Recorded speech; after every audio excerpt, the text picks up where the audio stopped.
Let's Talk JMMA with Charlie Jewett from sogo-kaku.com. This is a podcast about the deep end of the Japanese combat sports scene. I'm your host, Shu Hirata from On the Road Management. Now, let's begin. Hey, good morning, Charlie. Good evening, Shu. How you doing in New York?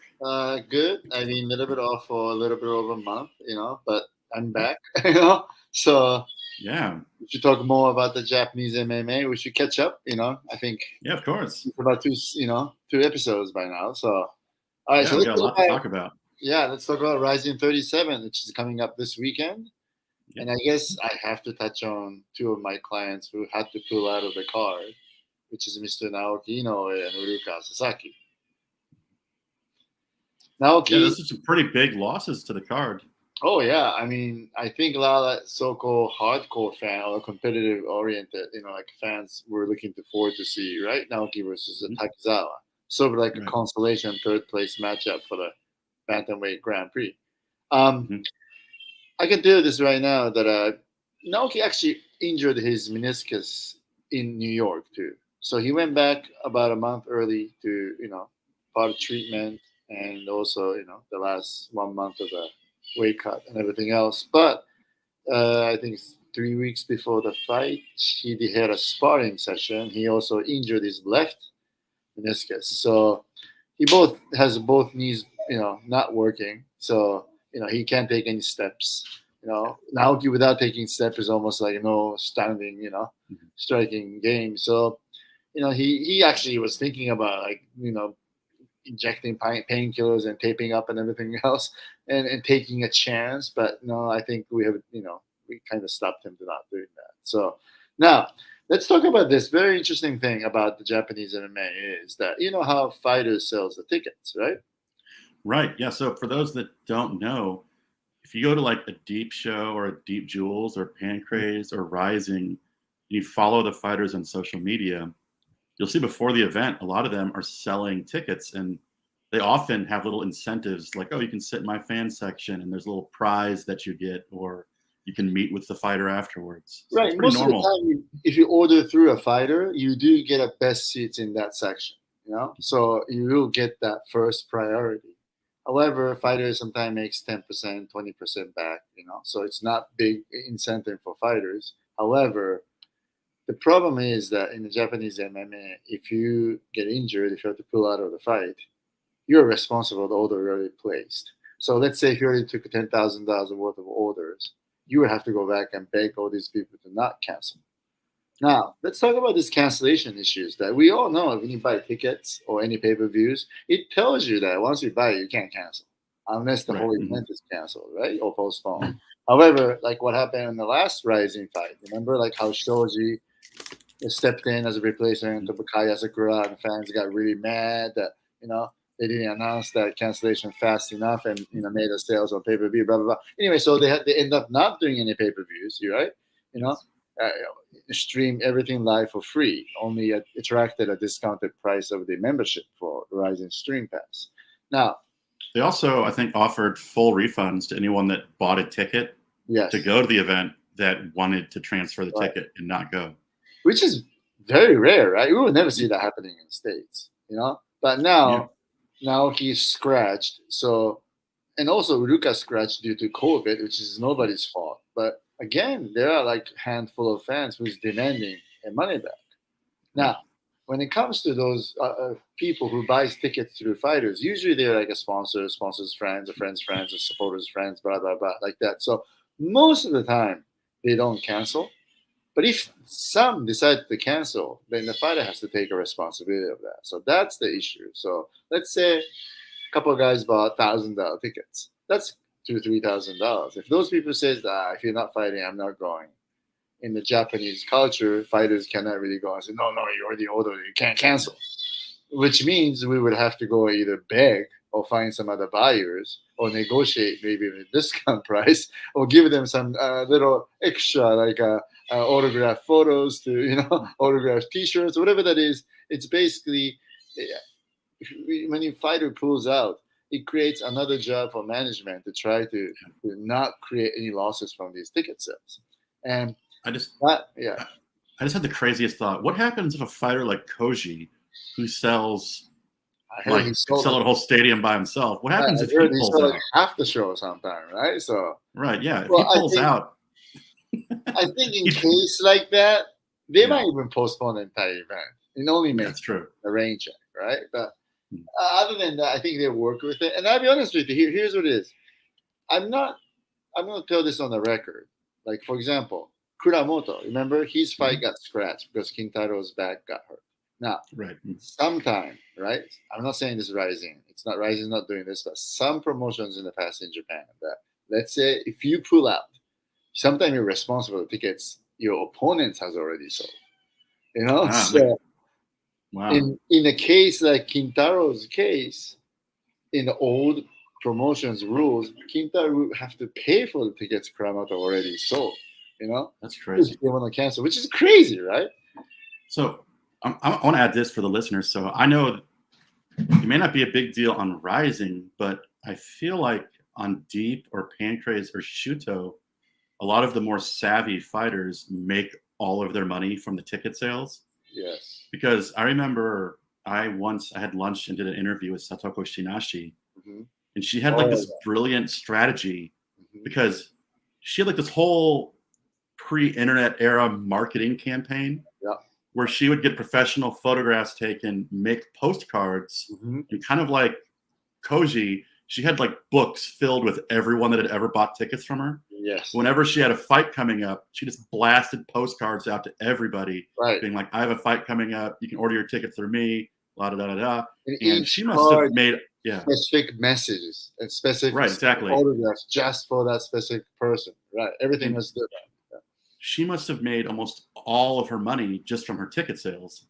I mean, she was selling 300, 400 tickets easily, maybe even more. Right. There's a reason that back when she was fighting on Deep cards, Deep didn't really have that many women's fights, but they always had her on the cards. She never fought for Jewels or Deep Jewels. She exclusively fought for the promotion Deep, and that's just because she moved tons of tickets. Exactly. She was a ticket seller. Right. So if she got injured and pulled out, and one of her opponents was forced to cover her ticket sales, that'd be an absolutely huge number. Exactly. So I want to do this on the record that I'm just giving credit to RIZIN. But what happened on the Kuramoto Kintaro fight was actually the Kuramoto sold close to $10,000 worth of tickets, and almost everybody canceled. Everybody. Now, what we do? I have a question. Was that a landmark show? It was a landmark. Okay. Say. Oh no, it wasn't a landmark. Was it? Was it originally not a landmark, and then he got put on a landmark? It was a trigger show, and then he fought. Okay. Right, that's why he sold tickets. But anyway, to make a long story short, basically that in the old Japanese rules, Kintaro will be responsible to pay for all these loss on the Kuramoto's tickets. However, RIZIN picked it up. So RIZIN did pay for everything, So, I mean, but in the old days, if you pull out, you'd be responsible for the tickets you sold plus the opponent's tickets he or she sold. So, which is crazy, right? Is there a way to, if you get injured, but they're rescheduling your fight, could you just push the tickets to the next event? We could do that, but then that would create another problem of some guys who wants to go to this show, but can't make it to the next show, so I want my money back and blah blah blah. Exactly. And is it going to be the same venue, same seats, whatever, right? So it gets too complicated. That's why it's good to have a manager, because that's stuff that the fighter doesn't want to be dealing with, when they're preparing or in the middle of recovery or something like that. So here's what it is, though. But the good thing about it is, again, I'm going to tell you on the record, Uruka's sponsors, supporters, whoever, Uruka saw a lot of tickets. Zero cancellation. They were very, very generous about everything. And Naoki's almost same thing. But we actually before negotiated, we offer free autograph photo panels to T-shirts and that kind of stuff, So it's just that nobody really canceled. But I was talking to my wife about it because she buys her tickets through fighters, and there's this kind of funny thing where it's if you like a fighter and that fighter blows their knee out, do you really want to message that fighter and be like, "Oh, by the way, I'm too bad about your knee. can you send me my money back? I don't think a lot of fans would want to send that message. Well, who knows? you will be surprised that Yeah. I will tell you this on the record again that these people who ask for money back are the people who usually bought the cheapest tickets. Yeah. Yeah, I'm telling you right now. And the people who buy very expensive tickets are very, very generous. They understand, it's not the fighters who wanted to be injured or anything like that, Right. And especially Urukai with his COVID, there's nothing we could do, Well, yeah, I mean, and do you really want to watch a Naoki Inoue fight with no knees? Like, if you like the fighter, do you want to watch them go get smashed in the ring? Like, makes no sense. So yeah, it makes zero sense. So that's why everybody's generous, but it's just telling you this. Like, I think it's coming from the old Japanese fight sports culture. That I'm gonna have to add this one point in old generation, not now, but I've even seen a contract where, let's say, if you didn't make a weight, right, and if the fight gets canceled, then you're responsible for not only the tickets you already sold, not just only the tickets your opponent sold, also all the cost of a videotaping and all the photos and everything else in the pre-fight, everything. And like, it just makes no sense. And also travel cost of going there, everything, So for like $2,000 purse, you could get hit with like $30,000 bill, It seems like this crazy idea that's counterintuitive, like almost to the point where if you're a fighter and they're making you pay all this money, it's almost better for you just to go and lose than under the old system. And you know what? I feel so sorry. That's exactly the case. Every single time when I have to deal with my client who got injured, who is obviously cannot fight anymore, and they send me a message, like every sentence they mention is like, I think I can make it. I think I can make it. It's almost like they're praying, but that's not going to make it. But every time, every single fighter asks us about this ticket. They're like, oh, if I'm going to lose $6,000, might as well just go over there because I do have a 5% of chance of winning, kind of stuff, And then when you're used to fight for only $1,000, and if you know you're gonna make $6,000 bill for not fighting, I mean, come on, for like for young kids in the 20s or even 30, even my age, that's a big bill, Yeah, exactly. That's unnecessary pressure. Right, but again, it's just the weird things that. I've heard this again on the record. I've seen those contracts who try to make every fighter responsible. I've crossed half of those contracts in the red pen and sent it back. And that promoter told me that, Shu, you're the first Japanese manager who did this. I'm like, come on. I mean, think about it, Yeah. Again, the point is Japanese are not used to asking for changes in the contract because they're not used to signing contract to begin with. And they think everything is a huge deal if you make a little one changes on the contract. So. I feel like you're saying, hey, if this happens, my fighter has to pay more money than they would make if they fought. This is a crazy penalty. Actually, but you know what? I think this culture is coming from entertainment business in Japan. And I'll tell you this again on the record. They used to be run by mobsters. So their contracts are really bad. Like, for example, you've heard all these stories like idol singer, they decided to not show up at the shoot, because she's only making $1,000. So she disappeared. And the next thing you know, they're hitting her with a production bill of $500,000 kind of stuff. How can you be responsible for $500,000 when your fee is only $1,000 kind of stuff? But that happens a lot in the entertainment business in Japan. Yeah. Do you think a lot of this comes out also from like the pro wrestling world? That where too, I think it's based. You don't care if you're injured. Well, that's one. Here's one thing. I have to tell you that yes, partly it's a little bit coming from the pro wrestling world in a sense that you have to try a maximum to make it to fight for fans' sake. Meaning, if you have a choice to put a painkiller or a little bit of extra taping or something to just make it a little bit possible. So it's really funny that I sent Naoki to one of the doctors or RIZIN staff doctors because I thought it was easier, right? So they don't have to double check everything. And of course, doctors tell you like you have a few choices, of course, cancel or do this, do that. And one of the choices the doctor says that, well, you could have a one-shot chance. So you could walk in and do a one shot. You could win that. You could think about that. And like, Come on, you don't think about that, right? In the It sport. sounds like the doctors that employers use for their workers' compensation cases. It's like, yeah, you can go back to work. It's not that bad. It's not that bad. Right, but again, it's also coming from. I'm not blaming a doctor. I think they're coming from again the pro wrestling mentality too. Yeah. There's a story and love behind it, about the guys who's hiding a pain and fight, and when you lose, fans remembers that story behind it, and it's fine. But it's not like that with MMA. Nobody remembers. I know.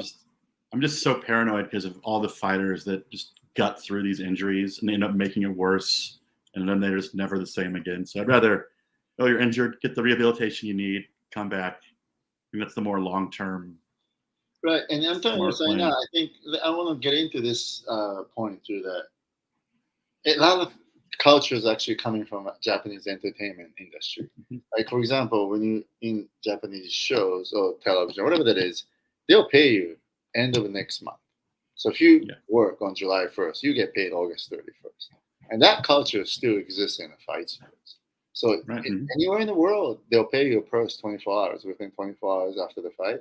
But Japanese fighter in the Japanese promotion is the only athletes in MMA world that they would have to wait their purse to a month after, like at the end of it, which is the worst situation, I know some people that have done some work for Japanese promotions. I won't say which, but they send the invoice and it's like, oh, you'll get paid in 4 months or you'll get paid in 2 months. It seems like an insanely slow period of time to get paid. But the problem is this is not only for the MMA promotion. It applies to ad agencies, to everywhere. Japan has this specific pace cycle of the corporate rules, but they will always bend it for non-Japanese companies or non-Japanese talent. If they say, well, no, we're going to get paid in 40 hours, they will do it. You know what I mean? Yeah. So, I mean, I think this only applies to the Japanese because they're willing to swallow it. They're willing to work with your corporate rules. But if you ask for it, they'll change it, Yeah, so, interesting. I'm always, I would this on the record, for the past 20, 25 years, I've been telling all promoters in Japan that why do fighters have to wait a month and a half to get paid? Why can't you change the system to pay those guys faster? Especially when you're paying non-Japanese immediately. Not paying a Japanese immediately is almost like a reverse discrimination. You know what I mean? Well, it leads to issues too, because remember the whole Tofik situation where his manager was mouthing off and making RIZIN look bad. Right, and then once he mouthed off, I think Tofik got paid pretty quickly. Right, but I for that one, I think I have to.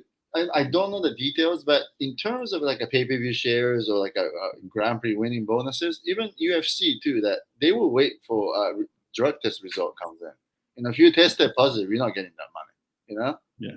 But sorry, I was laughing. I saw a comment about Ham's old manager. So yeah, yeah, that's a wise comment. Yeah, avoid Ham's old Japanese management team.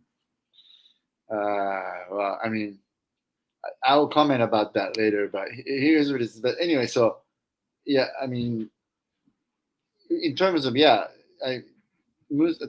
Musayev, I mean, I don't know. I think they were waiting for the drug test results, but usually the result comes in like in a month or a little bit less than a month. So yeah, there's no reason to wait any longer than that, unless it isn't something inconclusive on the test or something like that.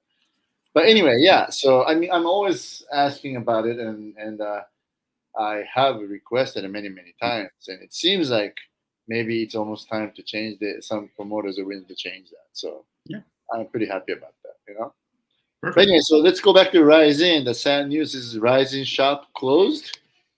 Yeah, it was very sudden. I think last weekend I was up late on Friday, and I saw a tweet from RIZIN linking to an article on their website, and they closed the shop, their in-person shop, and calling it a shop is kind of an exaggeration.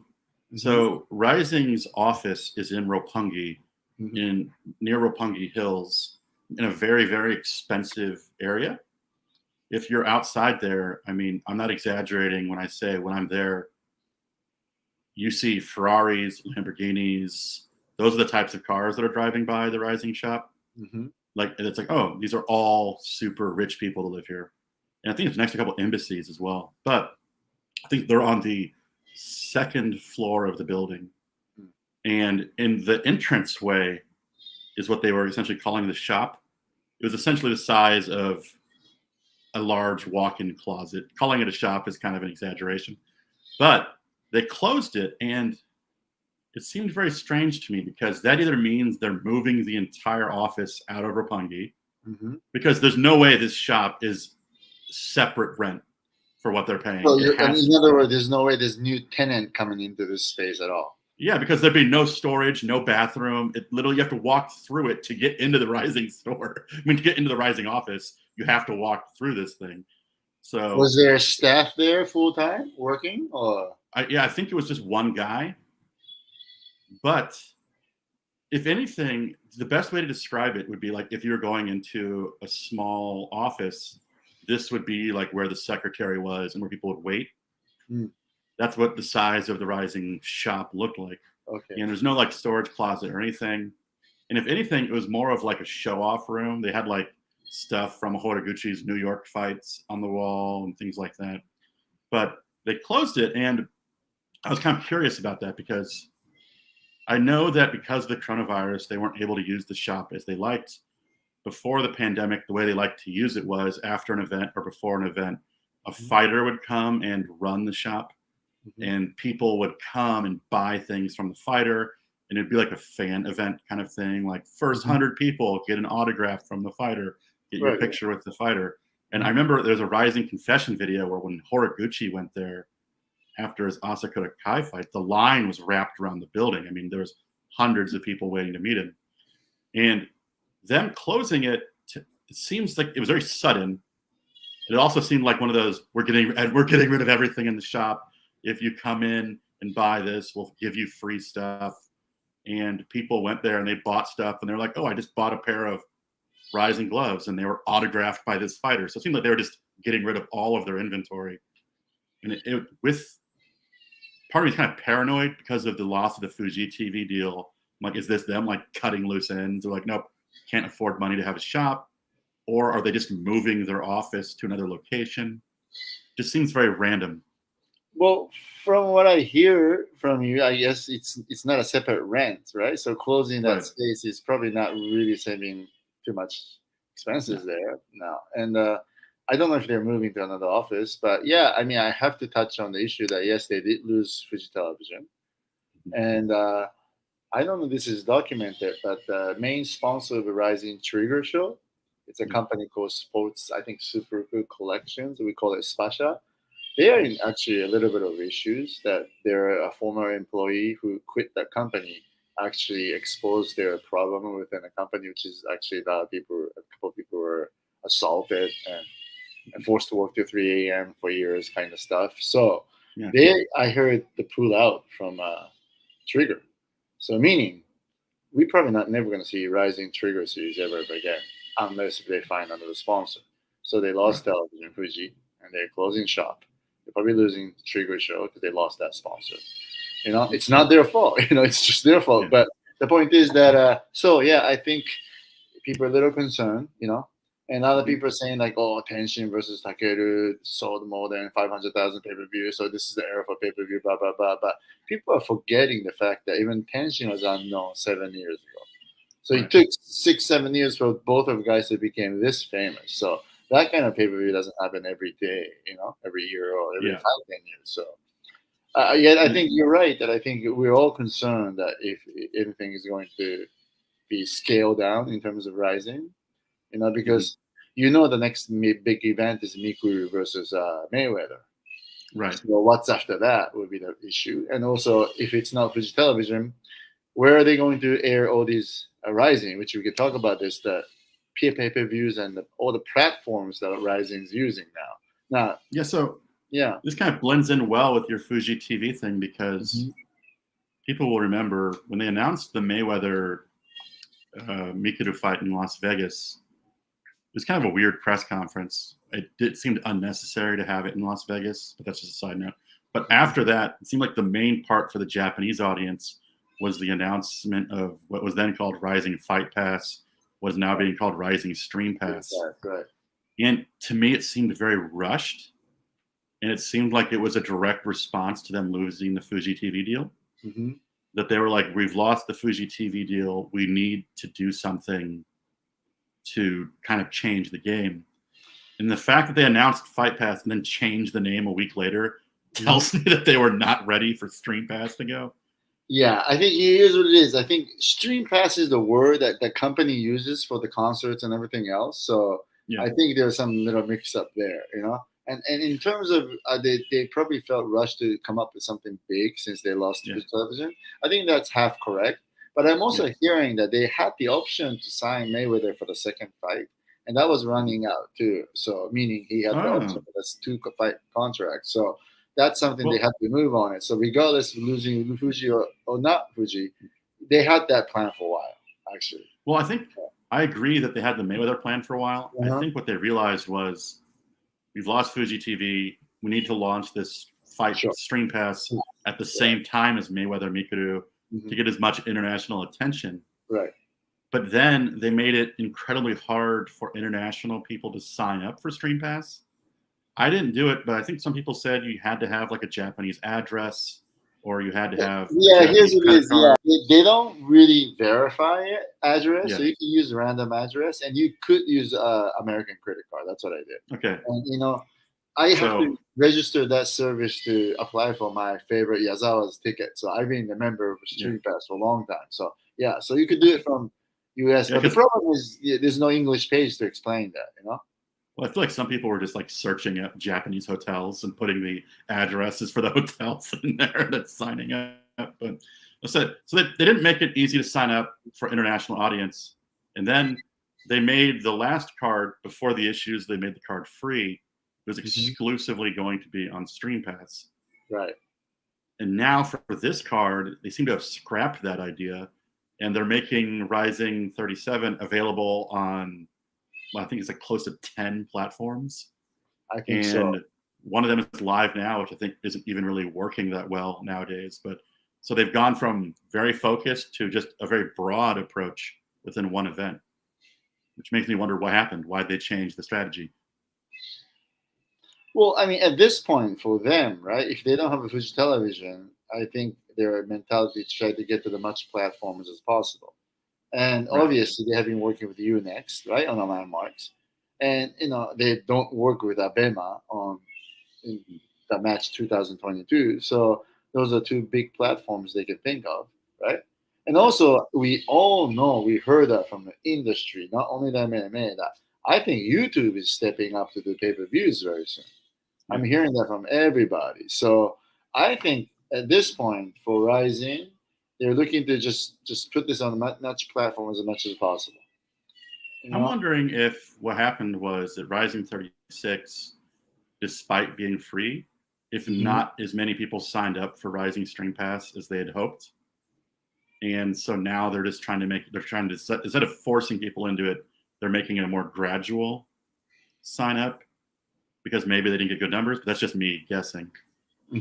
Well, that too, but also you have to kind of understand that both ABEMA and RIZIN now has the contact info of all these more than 500K people who bought the match 2022.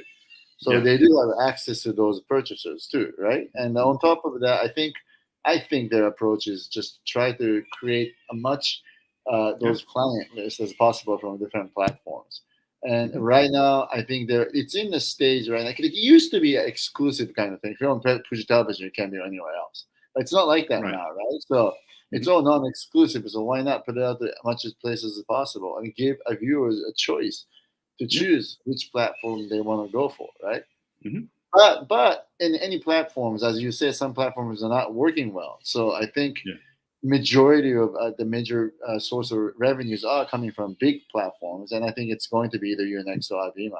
I mean, what else is there? Well, I got to think that most people are watching this event through Unext, RIZIN Live, because for some reason Sky Perfect is more expensive than everyone. I don't know. Exactly, so why would you pick Sky Perfect if it's more expensive? Yeah, too, because obviously, let's say if you're ABEMA, you have some kind of member, then it's a little bit cheaper kind of stuff, right? So it's like different packages that people can enjoy. Maybe you can, in RIZIN Live, you have a feature to give like a little money to the fighters do you like, and that type of stuff, or do the chat thing with the other members while you're watching it. So I think it's in, we all know it's in the era that the viewers has different way to enjoy it, in the event. So it's not like the old days everybody sits around the television, right, anymore. Exactly. So right, so I think so, and but still, like I said, the big names are Abema or DAZN or Amazon Prime or Unext or Netflix in Japan and that type of stuff, or Hulu.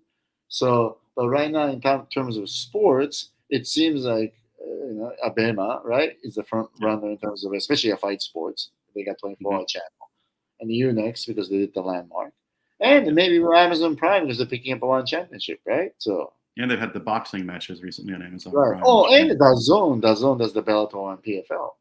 Yeah. So, but here's what it is. I mean, I can't really reveal because I know the plan, what the RIZIN is planning. But next debate I want to get into is just breaking down. Let's start with breaking down's pay-per-view. I thought this was kind of interesting. Sure. Go ahead. I want to hear your opinion on it. So, I think Mikado is either kind of like a money-making genius, or he has someone close to him that knows how to make money, aka the lawyer that he's friends with, because their pay-per-view model for this was two options. You can order it from Mikadu's website, or you could order it through Abema. The price is the same, but if you ordered it through Mikadu's website, you got a ton of it. Like, you got a ton of bonuses, one of which was you got to be one of the judges for the fights. So there was like the judges, and then one of the judges was the fans. And then he had all of this stuff that you got if you went through his website. So it's like, you can go through Abema, but if you go through my own site, I feel like he's really testing the waters of just doing it himself, which I thought was very interesting. No, I mean, I don't know who's doing this, but I suspect IP himself is a very good producer. But here's the bottom line, though. Everything they're doing, almost everything, has done in the past before. It's basically a variety show and using MMA or fight sports as a topic, right? It's the auditions, the variety shows, and but he's a genius though, because he has used his YouTube fame to get other famous YouTubers to come on the show. Sure, right. Who I assume are coming on for free, because these auditions are getting 5 million plus views in a day. So he gets all these other famous people to come on for free. All of the fighters are fighting in amateur 1-minute fights, so they're not getting paid anything. And he has all these sponsors. And I looked at the minimum, like the sponsors are paying a lot of money to be the sponsors for the show. So you're right, it's a variety. It literally is a TV show. Yeah, it's a variety show on YouTube. Yeah. Right, and also he actually incorporated a model of a fan club membership for artists in Japan. Like how you buy through their website or became a fan club member through the lottery, you buy it, you get extra stuff. Like it's like I said, like I do the Yazawa stuff all the time. He's constantly, you have to be a member, you have to go win the lottery, that type of stuff. Now, just so like I have this premium ticket for August 27th, and I can even give it to other people. There's a strict rules. They have to put it into the trade, like auctions through the fan members. And everything else you do, they make money, right? So it's that model and that old variety TV show model. It comes into this subscription kind of concept, Well, he's also blended it with Landmark, because they sell live tickets as well. They call it like their VVIP, and it's the only section they have. And it's $2,000 a head, and you get like champagne and finger foods. And so he's like taking the best of Landmark variety TVs and just combined them together. Right. And this the super VIP with the champagne or finger food, that's not even new too, because that has been done many times in the Middle West, East, MMA shows and stuff like that. Even Vegas or Atlantic City, But he's doing it at the right time and the right place, and also at the fact that it's only a minute-long fight, It's like we're in an era where people are looking at TikToks and Instagram, and if you can catch your attention in the first 10 seconds, that's it. You're not getting anything. So there's a book in Japan. It's right now. I think it's on the top of best-selling list, and it's a set of short stories, but none of the stories are no more than 40 pages long. And all these stories, the writer wrote it in a way that on the first few pages, you have to catch the people's attention. That's And smart because a lot of people, I think, read while they're on the train. They don't have that much time. So 40 pages is genius. Right. And also, let me tell you this. I forgot the name of the title, which I'll send you later. But this book also has a time counter like YouTube. So like between the sentences, you start reading a couple of pages. Then you see also all of a sudden it says 1, 2, 3, 3. It tells you how much time is left and everything. Into like some kind of random like a time coding, time count. But that makes you feel like it's like a YouTube, watching YouTube. It's a real fast reading. It's very interesting.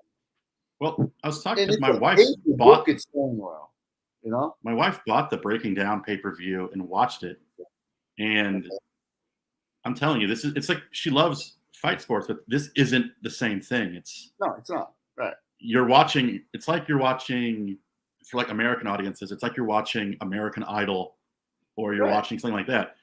These auditions where people do outlandish things to get Mikuru's attention, to get allowed to fight for free on his promotion. Right. So this audition format and everything else. But it was funny because they had a girls' fight. Yeah. Good thing you mentioned American Idol. The one good thing about the big difference between American Idol and the Breaking Down is American Idols actually do discover real talent. True. They do discover a real artist, singers, or whoever, you know what I mean? But Breaking Down is not really discovering a real MMA fighters. I'm not going to deny the possibility that they might produce 1 or 2 good ones, but in general, that's not what they're looking to do, right? They're just looking to become famous. No, well, just for example, one of the auditions for the ladies' fights, there's I think it's 6 people come in at a time. It was a pro wrestler, a comedian, a porn star, and it was none of these people had any martial arts training at all. It was just completely people that are there to get attention. It's like the people that are bad singers in American Idol. Well, let me tell you this, but one thing that's funny is that one of the guys who was on the Breaking Down was walking down the street in Osaka the next day, and that person told me to swear that he was like a big star. Almost he needed an SP kind of thing. It's just amazing. It doesn't happen if you fight for RIZIN 5 times, 10 times. You know what I mean? So if you want to be a famous, or if you want to have a gigantic amount of followers on your Instagram and TikToks, yes, that's the way to go. But that will never get you to UFC or get you a label where you're a legit, the top athletes, professional athletes. So it's a completely different thing, a recent example would be Yaman, the kickboxer. Was kickboxing fans knew who he was, but people didn't know who he was. Now he's been on Mikuru's show a bunch. He was a judge on Breaking Down. Yaman's social media is exploding. I see him all over the place now. Right. Now, here's the debate. Now, I'm not saying that there's nothing to learn from Breaking Down, because from almost 10 years ago, Dana White said this, that UFC's competitor is every single entertainment on weekends nights. Right? So in that concept, you do have something to learn from Breaking Down. Of course, way to promote it and stuff like that. But it's a different product. It's different, So you can't really discuss this in the same sentence as the guys who is trying to became the best fighter in the world, because that's an athletic mind, professional competition. That's not a professional competition. So it's very different. It's completely different. But I would say that a promotion could learn from it. Oh yeah, of course, could learn from it. Try to implement some of the things they're doing. And they could also, is it hokey to say that an Ultimate Fighter style YouTube reality show for RIZIN, where they follow people that are wanting to fight for the promotion, kind of like how the Dreamers is doing, and build up? Because the problem with RIZIN is going to have now is that since they lost the Fuji TV deal, they've lost the way they made superstars. And they need to find a new way to get that mass exposure. Because with the pay-per-view model, you're not going to find new fans. They're not going to be accidentally pay $50 to buy your pay-per-view. They're not in the old. Japanese TV has 10 channels. They'd be flipping through and they'd see RIZIN on Fuji TV, and that's why they'd watch it. So they need I think YouTube is so popular with young Japanese people. When you talk to young Japanese people, it's what do you do in your free time? oh, I just hang around in my apartment and watch YouTube. And so I think YouTube is the way that a promotion needs to go to build their new superstars. And what Mikuru has shown is that you can make like a traditional TV show format work on YouTube. I mean, YouTube is a platform you can make even movies if you want to. You know, yeah. Right? And I mean, again, he has his own sponsors. Right. Yeah. I mean, I may be wrong, but I think he said on his website that he has a Ferrari sponsorship. Like he has insane sponsorships. Yeah, it makes sense because if that many people watches it, it has the return on investment, obviously. Yeah. Mm-hmm. And this means that he's not going to hang around fighting in MMA for so long. He's going to transform into a professional fighter, and he's not thinking UFC and none of that. And I think somebody just commented is like, why aren't any good Japanese fighters in the UFC, bro? Is I can tell you the reason why. That if you can make $2-3 million fighting chumps, why would you go there and fight somebody really good for 12,000 shots, 12,000 to win? I mean, if you consult that with your wife will tell you, "Are you stupid?" Right? So I mean, it's just simple as that. I think, right? Well, historically, Japanese fighters have gone to the UFC way past their prime as well. Mm-hmm. Right. I mean, historically, most of the Japanese fighters went to UFC like 5 years after prime because they were making good money in Japan, and there was just no reason to say no to the money and make like 20% of what they were making. And I think the only fighters who signed to the Zufa at prime is like guys like Horiguchi and Mizugaki and Okami, who all had the title fight or all made it to the top 5 with the ranking. So that kind of they all did really well. Yeah, Horiguchi is one of the best fighters in the world, even today. Yeah. Okay, let's see. This guy Bruce Barbara says 2-3 million yen. I'm not talking about yen, of course. I mean, it is 2-3 million USD. So I don't think Mikuru's making 2 to 3 million yen. He's driving a Ferrari around, living in an extremely expensive penthouse. Way more. I mean, I know he is. So the problem is that even the Pride era too, like guys are making like 200K, 300K. What was that whole thing with the Pride area? Was it Mark Coleman or Krokop who had the stories about just getting paid in briefcases filled with cash? Right, but still, it wasn't so much more like now. Yeah. I mean, but again, remember, like Genki Sudo, when he fought for UFC, he started at 2,000 to show 2,000 to win. Dokon Jonas Mishima started 8,000 to show 8,000 to win. So it's different. I mean, you're making like 50,000K, $8,000. You're not gonna go. Plus, I mean, as we brought up earlier in the episode, a lot of the Japanese fighters in Japan, they get their fight money, but then they hustle. So they're selling their own tickets. They're making money from that. They're making sponsorship monies. And as you said in the past, sponsorship money is on the rise in Japan.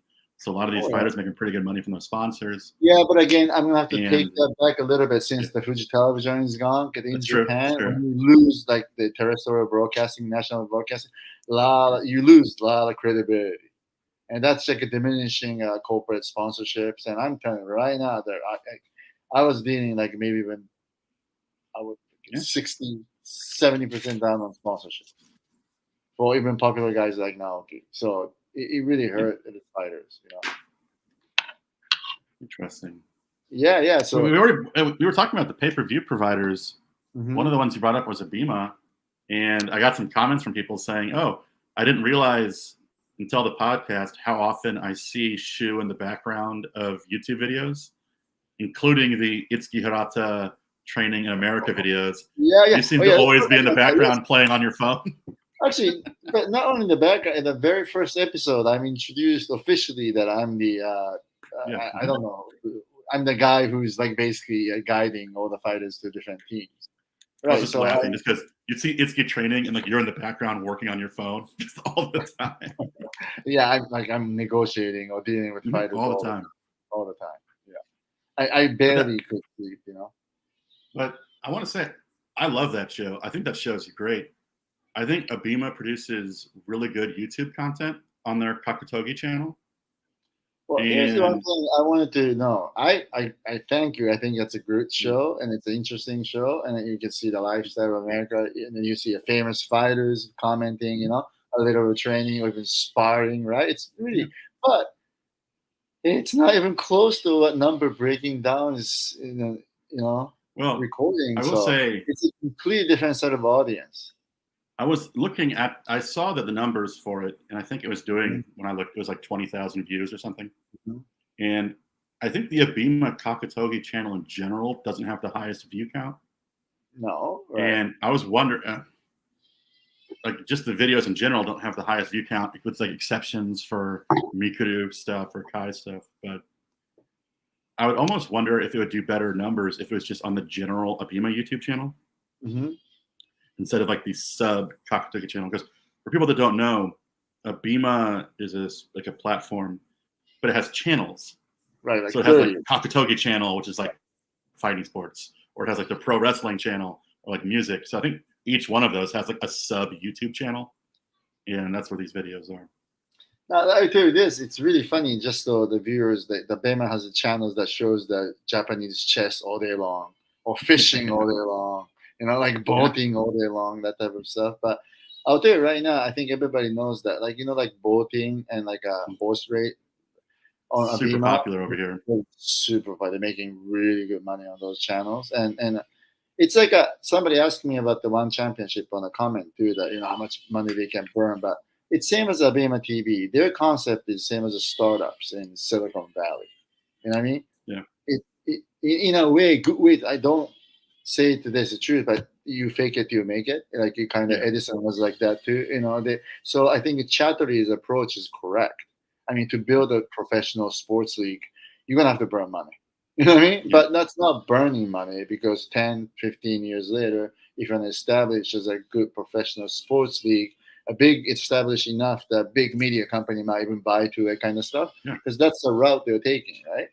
But the problem One is, championship also has a unique business model where one championship gets large influxes of capital from investors. Mm-hmm. And so I think the investors have to be on board with how the money is being spent. So they all clearly see it as an investment in the future. Right. I think every couple of years, one championship is a huge cash influx from investors in Singapore. Right. And I think it's almost the same way of a Bellator, right? Because until they signed with Showtime or DAZN, they were losing money. But they had the Viacom who were supporting them. Same thing for PFL, You said the same about the UFC. After the Fertitas bought the UFC lost money for a decade almost.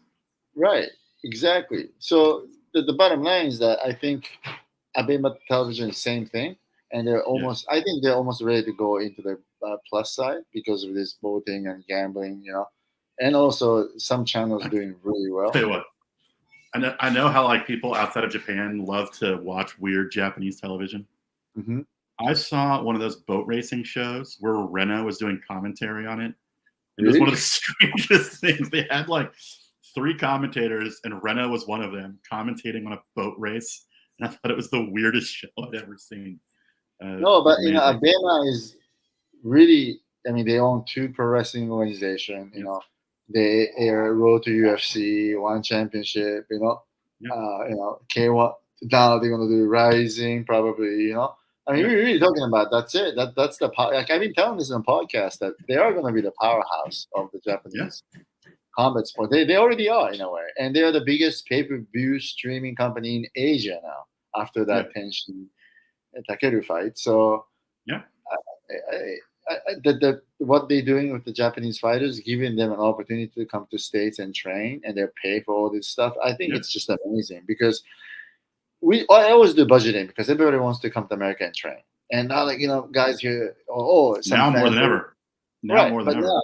But the fans here always tell me this too. It's like, sure, why don't you bring your Japanese guys here? It's not training in the US and it's just better. Yeah, it's better. It costs a lot of money. And every time I do a budgeting, right now, yen is super weak, right? So it's close to 140 yen to $1. It's like exactly. So from their point of view, I'm Jinnosuke Kashimura, the guy who fought in Road to UFC. I want to try to bring him into the US. Talking to the sponsor about picking up a tab for playing, tab for this, tab for that. And the whole budget of coming here for 3 months, just for 3 months to train and pay for the living, rent, whatever it is you need to do. It will cost you about $10,000. Well, I think a lot of people need to remember that Itsuki, Naoki, and Otoko are all living at your place. Like, No, unless you not have the- connections the in the share U.S. houses I found. Yeah. So it's Well, really getting. I meant a couple of years ago, weren't they all Oh, staying at your place? Mizuki, right? Yeah. Yeah. Mizuki, Naoki, and Uruka. Yeah, they lived in my So house, so they were if you getting don't have connections in the U.S., it's very difficult to say just go and very train there. Yeah. exactly right. And on top of course, if you have a gym fee, to right, transportation, the food, and everything like that. And if you don't have a visa, you got to go back and forth every 3 months. And right now, like for example, New York to Japan round trip is like $3,000. So It's very I expensive. I mean, every time fans ask me like, why don't you bring a Japanese guy to train there? I'd love to. I'd love to. But give me the money. Show me the money, and I'll do it. Oh, yeah. And for guys, like you can imagine, if you're like only 3-4 professional fights, you're probably making $1,000 to show $1,000 or whatever Yeah, that exactly. is. For them to spend $10,000 on the training, Yeah. Well, I mean, you were talking about, this is off topic, but the low views for the show on YouTube. I mean, it's not some pretty good views, but I think that ABEMA could use that content on their pay-per-view, on the events. They could use it on their Instagram, Twitters. They could reuse that's it. the plan. And I'm excited because are they going to do this again? Do you think they're going to bring more fighters over, or is No, this just I a already have a scheme? confirmed fighters. I wish I can talk about this. We already have about 4 confirmed ones. And I'm just waiting for a call back from some of the coaches and stuff like that. We're ready to go anytime. And Itsuki is back here, and it's part of that sequence. And also, it's towards the one championship. So we have multiple things going. And yes, you will I have see. to admit, I laughed when she was in California and she met Manalo, and Manalo just said, "Everyone, introduce yourselves. Don't be weird." Seemed pretty funny, but yeah. I also want to show different teams in states, different character of coaches, right? It's good, right? And I'm telling you right now that I want to showcase guys like Henry Hooft from Sanford MMA, Duke Rufus from Rufus Sports, John Wood from Syndicate MMA, and I would love to get Trevor Whitman on it, Mark Henry. But those guys are so busy, they don't return my call sometimes. So, it'd also be great because of Horiguchi, I feel like Japanese fans are obsessed with American Top Team. But through this program, they can see other gyms that are also that too. really but good. We have 10 fighters confirmed for season 1. I think we do season 2 too. So, I also not only the American team, because I really want them to explore the Brazilian teams too. I mean, face it, they produce one of the best fighters in the world. Yeah. I mean, we don't really showcase it. Not much, Also, if you went to the gym in New Zealand and you went to the gym, too, right? City kickboxing, right? Yeah, or if you went to Thailand, that'd be awesome. Right. And what I really would love to do is maybe season 1, 2 fighters, but if we can really do season 3, I would love to take coaches from Japan. Oh, that'd be interesting too. This reminds me because very interesting, I was at the AACC 20th anniversary party last year, and I was talking to Abe and Megumi Fuji, and back in the old days when they were making the gym, the way they figured out how to start the gym was they just went to the U.S. all the time and trained at a bunch of different gyms in like New York and California. And it'd be great to see a concept like that again, to see because a lot of the coaches went there back in the 90s or the early 2000s. It'd be great to see those coaches brought back to see how things have changed. Abe is very smart. He was actually working as a buyer for apparel company at the time. So he had the way to go there as a buyer and at the same time check out the other gyms. And also he was very active about himself getting fights in states, which I was booking for him. And also his younger fighters to get experience. So he often came to states a lot, not only states, many part of the world. He's probably one of the early pioneers who just wanted to, fights or train in other places. And just so you know that I met Megumi Fuji for the first time probably about 20 years ago. And I met her at the kickboxing gym in New York. So that was my first encounter. So I never met her. I didn't meet her in Japan. And second time I met her was in gym in California. Yeah, because I remember Frank Trigg was doing commentary once, and he talked about meeting Megumi Fuji at a gym in California. Right. So this old generation went over there to learn and then bring the teaching techniques back.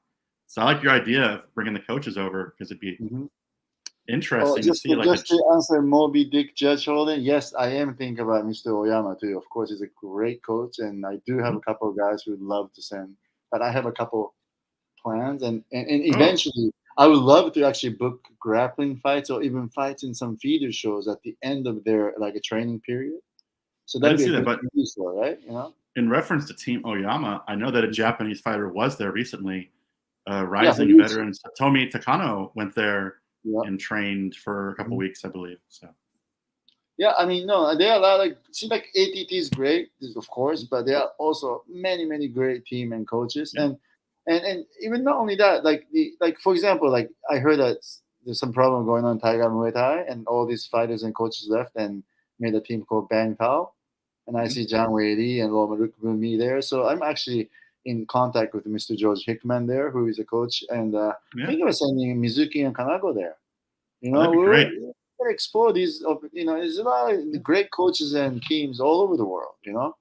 Did you say that's where Zhang Weili and Loma Lukbami are? Mm-hmm. That'd be a great gym, yeah.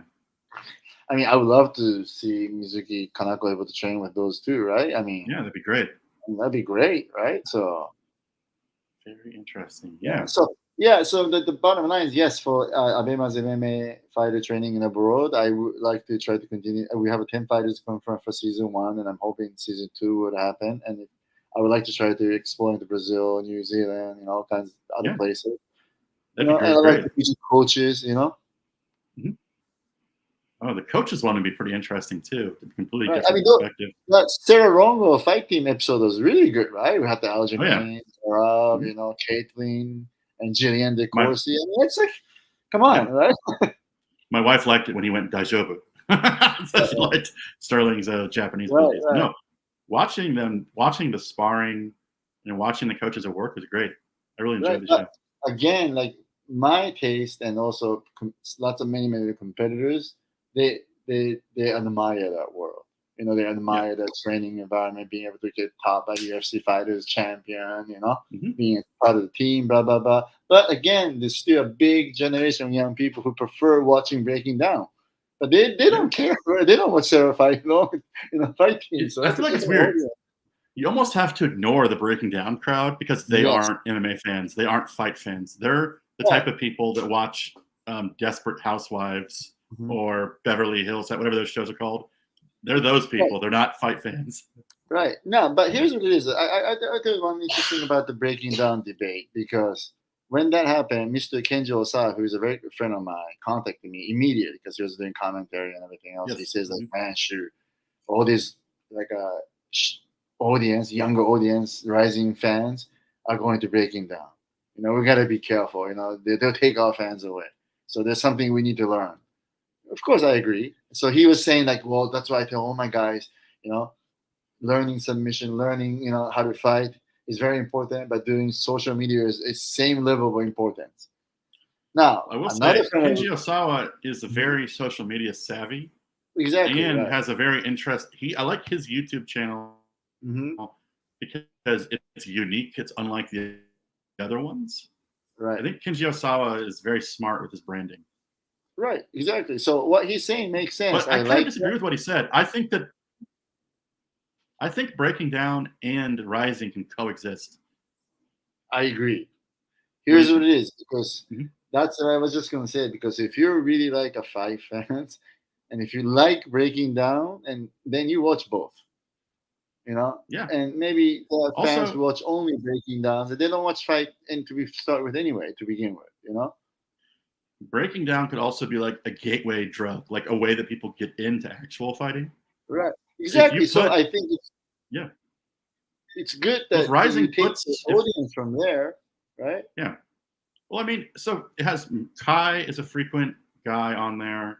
Mikuru is always on there, obviously. Pancha and Rina is on there all the time. Right. So Yaman is on there. And so when those people are introduced, it's like these are rising fighters. And perhaps the person watching it is like, oh, that Kai guy is pretty funny, or Mikuru is pretty funny. Let's see I want to watch their next fight. Exactly. So it could be great marketing. They could be the gateway to the real hardcore MMA fans. So if they have like 5 million people watching that show, if you can take 10% of that coming to the hardcore MMA, that's pretty good kind of stuff. Because I agree with you. So breaking down is sort of like let's say like a marijuana. And you want to get into RIZIN, UFC, it's like more like a real hardcore drug, right? Basically. Yeah, exactly. Yeah. So well, I see Natsu's comment about what if Landmark is led by Mikuru and turned into a newish Breaking Down.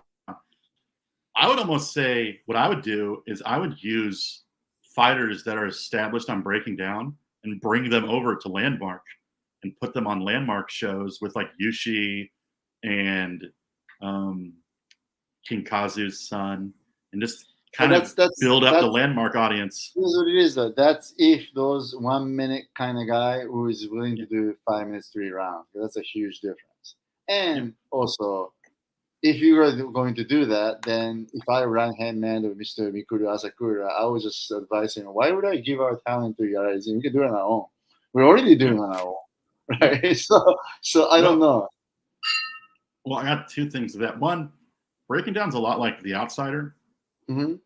The Maeda show, the Maeda fight promotion. Right. And it did produce a couple of good fighters, the Asakura is included.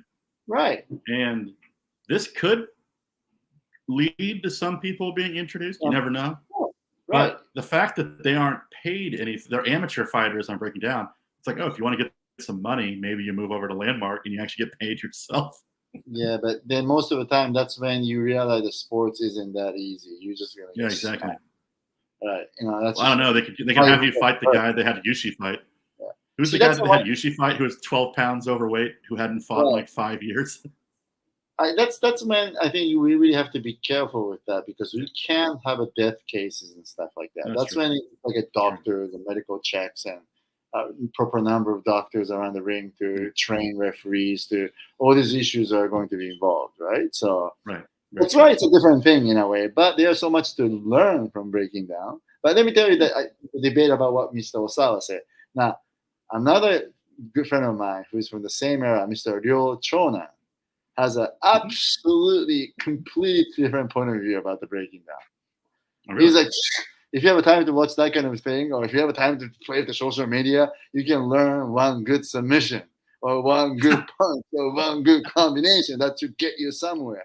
In a way, that kind of true, because when a lot of people don't realize Mr. Ryoji Kudo, who is in the PFL playoffs right now, he's looking at the possibility of winning $1 million.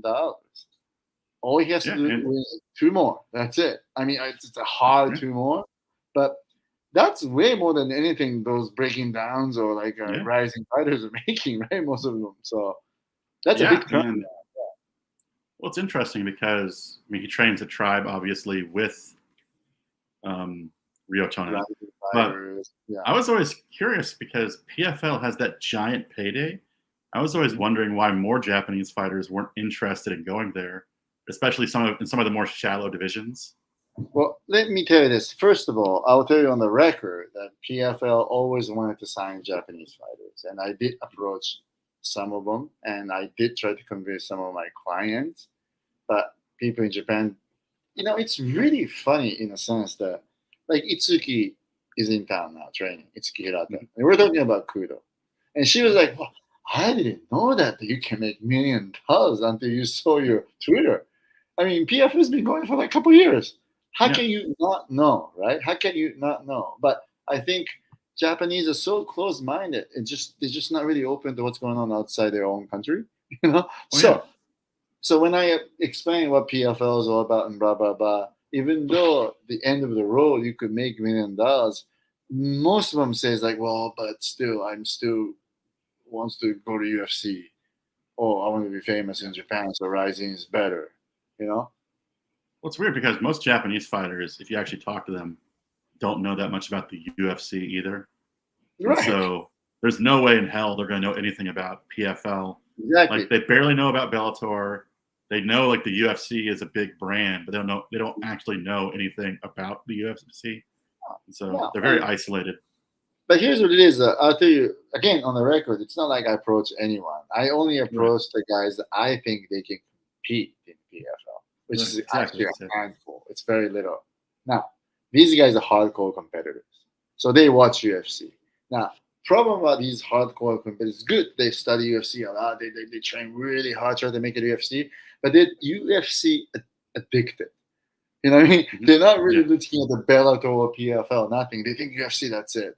But when you really look at the professional MMA fighter's career, there's nothing wrong about making $1 million every year or every other year in PFL. That's a fantastic professional career, right? Yeah. But I guess that's that different kind of mentality, you know? I think Kana Watanabe kind of changed a couple people's mindsets when they saw how much money she was making in Bellator. Yeah, the point is nobody knows the money she's making. Yeah. Yeah, it's like, they're like, oh, she made $80,000. Oh, that's more than I'm making in deep.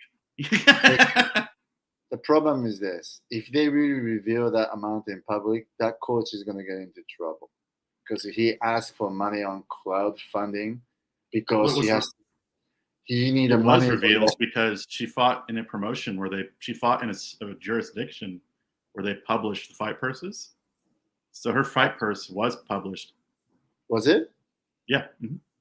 Well, I don't know why that people are not really making cases about that, because he asked for the money from the fans on the crowdfunding, claiming that she's not making that much money and he needed trouble money and he needs somebody to cover his gym and blah, blah, blah.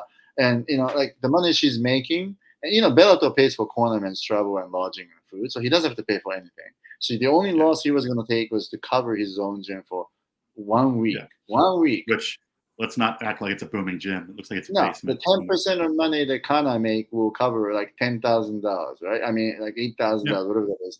That is going to cover his week, right? I don't know if her contract has changed, but the one time she fought in jurisdiction where they announced the fight purses, I think she made either $60,000 or $80,000. That was 30-30. So 30-30, yes. She made 60. Went about 35-35 and 40-40. That's way more than, so that's what actually, so the problem is this. We had this conversation with another fighter. Okay, I'm not going to name him more than that. And this person was super surprised to hear that. I'm like, oh my God, I can't believe it. And this guy is asking for money from fans. And I see that he's in Vegas or somewhere like gambling now, so kind of stuff. So I don't know. Anyway, that's fine. He's there in his cutoff T-shirt at the gambling team. Right. That guy must have he must have an entire closet filled with cutoff T-shirts. But anyway, the fact is this, that Kudo, guy like Ryoji Kudo, or even guy like Kazama, Toshiomi Kazama, who is the Osawa's fighter, they don't do YouTube. They don't care about social media, none of that. All they care about is to try to get that contract or win that or make a living out of fighting. You know what I mean? Like, they want to make a living out of fighting, not make a living out of just being famous. That's a too big difference between a guy who's fighting in the UFC or PFL or Bellator versus guys who's in BreakingDown. That's where I see it. But anyway, it's almost an hour. But let's talk about the last time. Rin Nakai in Las Vegas. What happened? Very big surprise on her Twitter. I think yesterday, 2 days ago, she announced she's going to Vegas and posted some dramatic pictures of her. I think as of now, she's in the middle of an 8-hour layover in Hawaii. And naturally, her tweets are filled with complaints about how she doesn't have enough clothes or food or things like that. I wonder where she's going to be training. Is she going to meet some management company or maybe have a sit down with some promoters? Or I wonder what it is, because when you really think about where her Twitter has been behaving, if they have something concrete, they will kind of mention or imply about it, right? But there's nothing like that. So. Well, all that I know is that she's going to Vegas, and that makes it very broad. I mean, there's management teams there, there's fight promotions there, there's gyms there. So, I have no idea what she's doing there, but it seems like she's tweeting about her journey, so it should be interesting. I cannot reveal names, but I will be there next week. So is Mr. Takashi Sato, because he fights for UFC. And on the addition, there's one Japanese fighter and one RIZIN fighter will be there too, which I cannot name because it's going to be a surprise. So if Rin's happen to be hanging out in any gym, I might bump into her. So it's so weird. Like, I want a documentary series that just follows Rin around in Vegas. I mean, somebody should follow her around, period. I mean, she's from the countryside. She's from like a very rural island. She's going to be completely out of her element roaming around Las Vegas alone. Oh, I know. So I'm so surprised. Is anybody going with her or taking care of her? Doesn't look over like there? it. It looks like she's going alone. Yeah. You know what? You know what? I like that. Much Yeah. better than bringing translators or your disciple, whatever that is. You should just go dive in there alone, and she's doing that. Yeah. That's great. Let's see if she comes back with something positive. Yeah, exactly. Should be fun. Also, speaking of people we like to do updates on, did you see that Yuta Kubo's wife is pregnant? Oh yeah, that's right. Tell me about that. I don't really follow them, but is that Yuta's baby? I don't follow them closely, but it was brought to my attention that Sarah Kubo is pregnant, the singer from his entrance, and all I remember is their YouTube channel. They're like so into their gimmick that I can't understand anything about it, because they had like one episode where apparently he told people that they slept together, but they're married. So I don't understand why that's a big deal. So then she flew from another country to come over and be like, stop telling people that we sleep together. And then a couple of weeks later, they announced that she's pregnant. Very confused. They're another couple. Like, it's such a weird gimmick. If it's a gimmick, if it's real, it's the weirdest thing I've ever seen. Like, Charlie, I tell you this on the record. Those younger generation kids, what they're doing on YouTube or social media, I never understand that. Like, I tell this on the record. Ren tells me like, "Oh, let's do this, let's do that." I'm doing this, I'm doing that. I never advise, I never suggest nothing. He just tells me, and I'm like, "Oh, I don't know why it's so cool or good, but go ahead, do it." And then a lot of fans think it's cool, so I always say like, I don't get it, but obviously. I had the random thought that now that we announced Rin Nakai is going to Vegas, there's going to be like 50 weirdos waiting at the airport for her to land. But do you think Kubo, he's done in RIZIN, or do you think they bring him back sometime? I think they bring him back. I mean, here's the bottom line. I don't know his contract situations, everything else, but a lot of people have to realize that. Let's say, I'm going to fight for RIZIN, and you're going to do MMA fight. We're going to fight Pancras, Deep, Shuto, whatever. You're going to make much less money. Yeah. So your choice is clear. That's why, to go back to the situation, if PFL adds bantamweight and women's flyweight, I really would like to put more Japanese guys and girls in there. Yeah. And that's the vision. I think Japanese can thrive, and not just because Kudo is in there, but I have to tell you this on the record. I said Kubo. I said you think Kubo. Oh, I know. That's true. Yeah, but I want to go back to exactly. But still, the bottom line is this. My point is this: if no rises, nowhere else to make a decent money. So then your choice became Bellator, PFL, or UFC, whatever. But it's not easy to get there, obviously, right? Yeah. So, but I'm telling you right now, like, to go back to Kudo in PFL, let's say in his case he had two fights. Second fight he had a great knockout, but nobody in Japan is really talking about it. So that's a sad thing, right? Right. I mean, like, how often do you see a Japanese fighter who scores that kind of a knockdown? They went nuts when Tofik won in Bellator. So I feel like Japan's like very focused on Bellator and the UFC. I feel like they're more focused on Bellator than the UFC, to be honest. Right, in a way. They're more focused on rising fighter than the Japanese fighters fighting in $1 million tournament, which just doesn't make sense, but it's just what it is, right? So, but here's what I just want to get to the point where I wanted to explain this to everybody, that the PFL, like in the case of Kudo, now he's in the playoffs. So you at least fight 3 times a year. And if he has that kind of playoffs performance, right, then he will be more than likely fight again next year. Yeah. So if you fight twice on the regular season and twice on the playoffs, that's 4 fights a year. That's a consistent 4 to 3 fights a year, and they're paying very well. So that's a good career, because most of the time in the UFC you get only fight twice a year. Yeah. So interesting. So yes, to answer your question, I think next year, because of the RIZIN, like maybe they kind of scale down a little bit. So you might see more fighters in overseas, meaning PFL or the other promotions. Well, especially now that so many fighters are going to train abroad, they might get interested in fighting outside of Japan as well.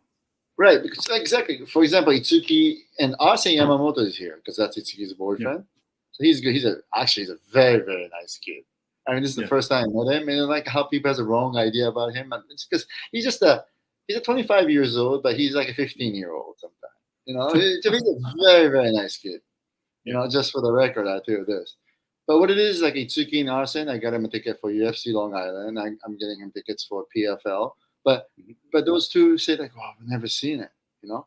But if they see it, they feel it, and they realize there's some big world out there besides Bellator. So very interesting. Yeah. Tell you what, Bellator co-promoting with RIZIN was a massive move on Bellator's part. They really cemented themselves in the Japanese consciousness. Did you know there's some fans? There's a rumor going on among the Japanese fans that how Sakakibara took Kai to see Dana White. Yeah. And Scott Coker is kind of pissed about that, so he's not planning on only doing Bellator show by themselves in Japan and blah blah blah. Which I don't buy it, but I don't believe that at all. I don't believe that at all. No, because they would never be able There's no way they'd be. There's no way they'd be successful by themselves. Right, exactly. I mean, even in the last Bellator Japan show, it's not like it was a real packed house, Yeah. And they needed lots of fighters from RIZIN to make sense, right? So yeah, exactly. So anyway, so that kind of rumor circulates in Japan. It's pretty weird. Yeah. So but I guess we can close on this weekend. I was wondering, your client Jessica Aguilar is on the card. Oh yeah. What is she gonna? Can you give me an update? Because I saw that she's training at a different gym. She's not at American Top Team anymore. Okay, actually, she has been training in Mexico and California. Oh, interesting. And actually, first she was actually supposed to come with Tisha Torres as a cornerman.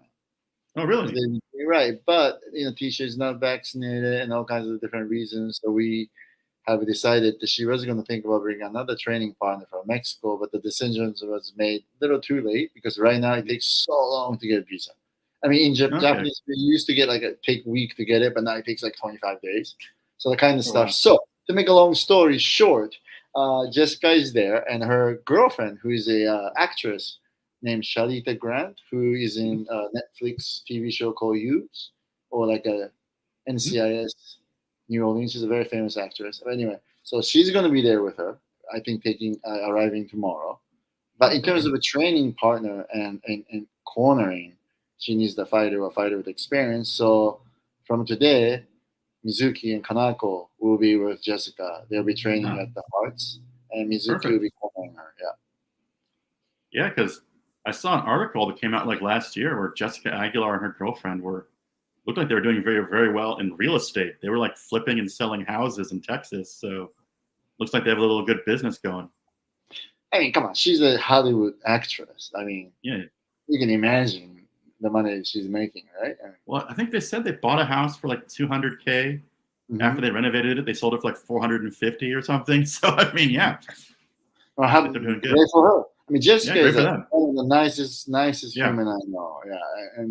And it's almost like 11 years ago, this fight against Hamasaki was supposed to happen, but it got canceled because of the earthquake and everything else. So it's a big drama there. And, in a way, like, I think Megumi Fuji is going to be on Hamasaki's corner for sure, right? Yes. And Mizuki's on Jessica's corner. And I don't know if I could put Kanako in, but if you could put Kanako in there for some reason, that's like one of the top Japanese MMA female fighters in like 2 different eras, all together in the same ring. I think that'd be a good scene. Plus, you got Sugiyama doing commentary. It's going to be like a who's who of. Right. Yeah. No, but so the first. I know I've said it on a bunch of podcasts already, but this fight to me is the biggest fight on this card just because of the story. I think so too. Yeah. This Aguilar Hamasaki fight's going to be awesome, and I'm really excited to see how it plays out just because of the history. And remember, Mizuki has fought Hamasaki before, so she knows. I remember that. Yes. He's like, so Mizuki's she's a smart girl, and Yeah. She's back in Japan first time in 4 years. That's crazy too. I want to ask her about that. That's absolutely nuts. Right. No, but she's great. You'll see her. Yeah. You see the difference. Perfect. From 4 years ago. She's a woman now too. So she's no more working at a convenience store in Toyohashi out in the middle of nowhere. No, but she's been great, and she's been communicating with all the other girl fighters and get together kind of stuff. So she's been doing good. Perfect. I still laugh, by the way, when that interviewer asked Naoki what he wants to do when he retires. and he said he wants to work at a convenience store. I was just like, what the? Aim a little higher. Come on, Naoki. Here's what it is.